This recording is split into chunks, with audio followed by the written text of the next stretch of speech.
भारत का संविधान, जो आज हमारे सारे अधिकारों की रक्षा करता है, क्या कभी सोचा है इसकी जड़ें असल में कहाँ तक जाती हैं? आज हम एक ऐसी ही यात्रा पर निकलने वाले हैं।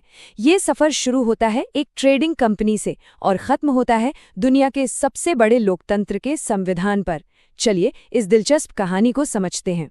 सुनने में थोड़ा अजीब लगता है ना कि सिर्फ एक कागज का टुकड़ा जो बस व्यापार करने के लिए मिला था, उसने एक पूरे देश की किस्मत ही लिख दी।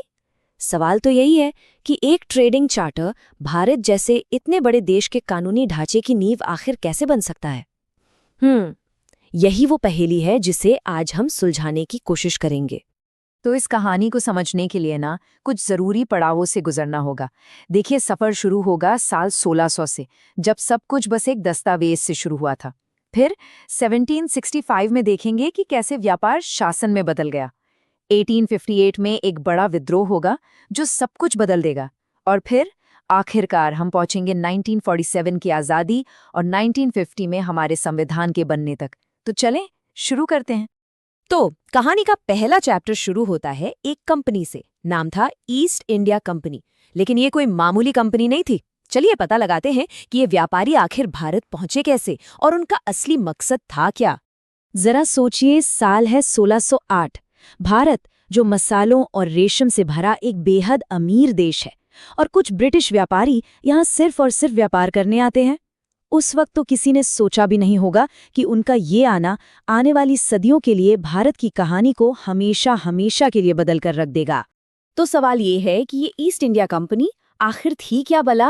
अच्छा, इसे ऐसे समझिए जैसे आज की कोई बहुत बड़ी मल्टीनेशनल कंपनी हो, लेकिन एक फर्क था। इसे खुद इंग्लैंड की महारानी से एक स्पेशल परमिशन मिली हुई थी, जिसे चार्टर कहते थे। और इस चार्टर ने उन्हें भारत के साथ व्यापार करने की मोनोपोली दे दी। मतलब कोई और ब्रिटिश कंपनी यहाँ आकर बिजनेस कर ही नहीं सकती थी। मकसद एकदम साफ था, पैसा कमाना। पर कहानी इतनी सीधी सादी भी नहीं थी। लेकिन देखिए, जैसा कि अक्सर होता है, जहां पैसा आता है वहां पावर भी आती है। और बहुत जल्द कंपनी को सिर्फ मुनाफा नहीं चाहिए था, उन्हें जमीन और सत्ता की भूख भी लग गई थी। और बस यहीं से कहानी में आता है पहला बड़ा और नाटकीय मोड़। एक ऐसा मोड़ जिसने इन व्यापारियों को शासक बना दिया। ये बदलाव आया साल 1765 में। इस तारीख को जरा ध्यान में रखिएगा, क्योंकि यहीं से भारत का भविष्य एक बिल्कुल नया मोड़ लेने वाला था। इस साल कंपनी के हाथ कुछ ऐसा लगा जिसे दीवानी कहते हैं। अब ये दीवानी क्या चीज थी? ये सिर्फ टैक्स वसूलने का अधिकार नहीं था। नहीं, ये तो बंगाल, बिहार और उड़ीसा, जो उस वक्त भारत के सबसे अमीर इलाके थे, उनके पूरे खजाने और यहाँ तक कि उनकी न्याय व्यवस्था पर कंट्रोल करने का अधिकार था। मतलब सोचिए, एक प्राइवेट कंपनी अब एक सरकार की तरह काम करने लगी थी। कमाल है ना? और बस यहीं से सब कुछ बदल गया। कंपनी अब कोई मसाले और कपड़े बेचने वाली मामूली फर्म नहीं रह गई थी। नहीं, वो एक शासक बन गई थी, जिसकी अपनी जमीन थी, अपना कानून था और लाखों लोगों पर उसका राज था। ये एक ऐसा बदलाव था जिसकी किसी ने कल्पना भी नहीं की थी। कंपनी का राज बहुत ताकतवर हो गया था, इसमें कोई शक नहीं। लेकिन ये हमेशा के लिए नहीं टिकने वाला था। अब कहानी में एक और बड़ा ट्विस्ट आने वाला था। एक ऐसा मोड़ जब सत्ता की बागडोर कंपनी के हाथों से छीनकर सीधे ब्रिटिश क्राउन यानी ब्रिटिश ताज के हाथों में चली गई।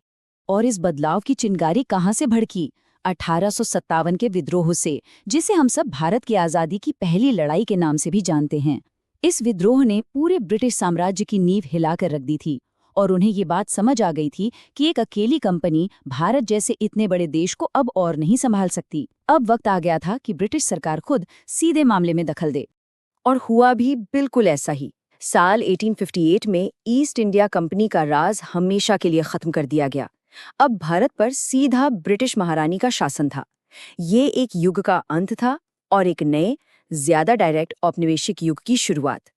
तो अब देखिए, यहाँ पर दो बिल्कुल अलग अलग दौर हमें साफ नजर आते हैं। पहला था कंपनी राज, जिसमें एक कंपनी ही सरकार चला रही थी। और फिर आया ब्रिटिश राज, जब लंदन से बैठकर सीधे भारत पर हुकूमत की जा रही थी। और इन दोनों ही दौरों ने भारत पर अपनी एक अलग गहरी छाप छोड़ी। अब आते हैं अपनी कहानी के सबसे जरूरी सवाल पर। इन सदियों के शासन, इन विद्रोहों और इन सारे बदलावों का आज़ाद भारत के संविधान पर आखिर क्या असर पड़ा? हमारे कानून की किताब की जड़ें इस पूरे इतिहास में कितनी गहरी धसी हुई हैं। सदियों की गुलामी के बाद आखिरकार वो दिन आया जब भारत आजाद हुआ। अब एक नए राष्ट्र के लिए एक नया संविधान बनाने का ऐतिहासिक काम शुरू होना था।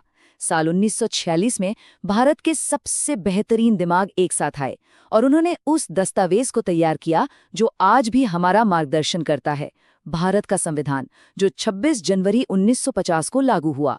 और यहाँ सबसे दिलचस्प बात पता है क्या है?